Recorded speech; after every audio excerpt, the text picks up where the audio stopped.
Hi, I'm Justin Pritchard, and this is a car that needs no introduction. Now, forget about the bodywork and the interior and the features just for a second. At its core, this is clearly a sports car, and one of the most important things about driving a sports car is how it feels and how that makes you feel. Now, if you agree with that logic, let's just say this car requires your immediate attention. It's the latest Mustang, and when I said it needed no introduction, I wasn't kidding. Case in point, you knew this was a Mustang the second you looked at it, and it doesn't even say Mustang anywhere on the body. That's brand recognition the marketing folks would kill for. And for this latest version of the popular pony car, it's all about the feel of the thing. Mustang was always stylish, instantly recognizable, attainable, and a good all-around bang for the buck, and this time around, well, you can add set up for a world-class performance experience to the list of attractive attributes in a serious way. It feels fantastic, and it's all in the chassis. This Mustang is lower, wider, stiffer, stronger, and fitted with bigger brakes than ever.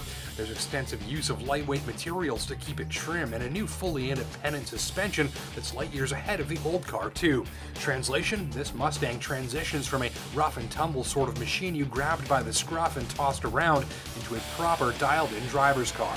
You can feel that all over. Instant. That's the word that best describes the controls. Steering has zero slack, even a little twitch on the wheel sends it darting around.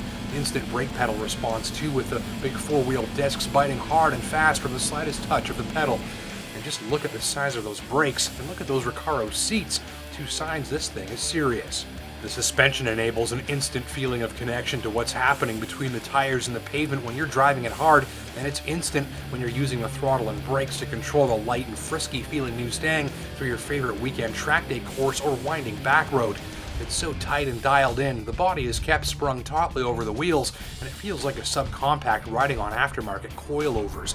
This is seriously sharp when it comes to all-around reflexes. Engineers launched an all-out attack on the slop, softness, and slack. Now, Mustang is tight and nimble and backs drivers of all skill levels up with a mischievous and confident feel. It's really good. The new cabin is where it needs to be. There's no more field of crispy, cheap plastics everywhere. This one's got plenty of up-level materials and nice detailed touches throughout. Entry and exit are snug, but not overly so. The seats are easy to get comfy in even if you're wide, and once seated and adjusted, your 5'10", 220-pound presenter found that proper sports cars snug and not too tight.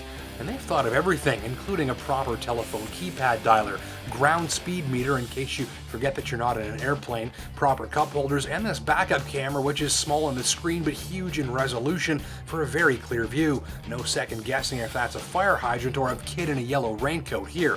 They've even added a boost gauge. What? Boost gauge? Like for a turbo? You've got it. This one's the EcoBoost, running a 2.3-liter four-cylinder with intercooled turbocharger for 310 horsepower and 320 torques. That betters the output of the literally twice as big V8 engines found in Mustangs not that long ago. It goes like the wind. You get a mountain of torque a fraction of a second after hitting the throttle, and it comes on strong, hits hard, and stays with you right to max revs. It's typical turbo engine power delivery. There's a hint of peaky rising action, though the power curve is largely shapeless. It comes on strong virtually all at once and stays there. It's not an exciting power curve, but it works. Power goes to the rear wheels, in this case through a 6-speed stick with a great new shift design that feels rock solid, precise, and truly manly despite its flick of the wrist action. The clutch is grabby and bites hard and doesn't feel like it's made of grilled cheese, so you get a proper gear shifting experience to go with your proper steering, handling, balance, and brakes. There's more to it than just the sports car performance factor too. Thanks to the new high-strength frame structure, you get great ride quality even on rough roads. Noise levels are kept low and it feels solid and robust on the rough stuff. And that stiffness helps with handling and responsiveness too. Plus, with the EcoBoost engine and advanced aerodynamics, you'll use less gas. You're getting what was once V8 performance with much less of a penalty at the pumps. Mileage on my watch? After 1,800 clicks of driving, I measured just 9.2 liters per 100, and that's rolling on winter tires, which use more fuel. Cars with 310 horsepower don't get much thriftier than this. Complaints are typical of a sports coupe. The rear seats are useless for adults, and the front seat area will feel tight and snug for larger drivers. And strangely, my biggest complaint centers around one of the best parts of this car, the engine. Mileage and neck-snapping acceleration aside, it's missing something very important: the sound. This boosted four-banger just doesn't have any that's any good. You'll want to budget for an exhaust upgrade or maybe the available 5-liter Coyote V8 unless you're okay with this dull hum at full throttle.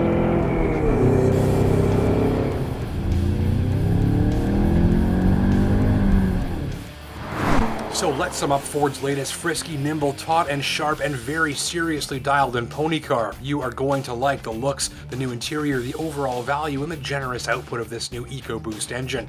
Also, everything related to the feel of this thing, the ride, handling, steering, shifting, and braking are all bang right on. You might wish for a little more onboard room, a more generous rear seat, and probably an exhaust note because this machine doesn't have one.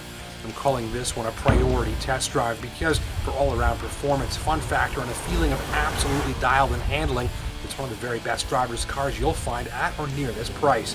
Thanks for watching.